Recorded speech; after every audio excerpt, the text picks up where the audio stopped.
ایک 8-10 سال کی معصوم سی غریب لڑکی بک اسٹور پر چڑھتی ہے اور ایک پینسل اور ایک 10 روپے والی کاپی خریدتی ہے اور پھر وہیں کھڑی ہو کر کہتی ہے، انکل ایک کام کہوں کرو گے؟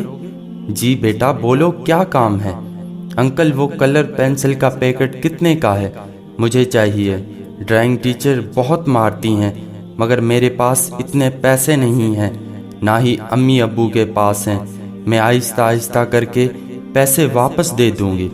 شاپ کیپر کی آنکھیں نم ہیں، بولتا ہے بیٹا کوئی بات نہیں، یہ کلر پینسل کا پیکٹ لے جاؤ، لیکن آئندہ کسی بھی دکاندار سے اس طرح کی کوئی چیز مت مانگنا، لوگ بہت برے ہیں، کسی پر بھروسہ مت کیا کرو۔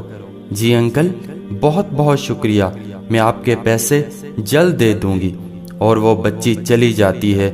ادھر شاپ کیپر یہ سوچ رہا ہوتا ہے کہ اللہ نہ کرے اگر ایسی بچیاں کسی وحشی دکاندار کے ہتھے چڑھ گئیں تو زینب کا سا حال ہی ہوگا۔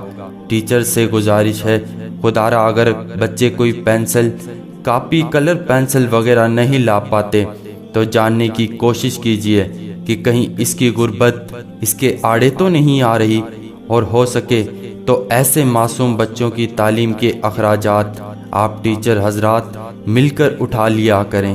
یقین جانیں ہزاروں لاکھوں کی تنخواہ میں سے چند 100 روپے کسی کی زندگی نہ صرف بچا سکتے ہیں بلکہ سنوار بھی سکتے ہیں۔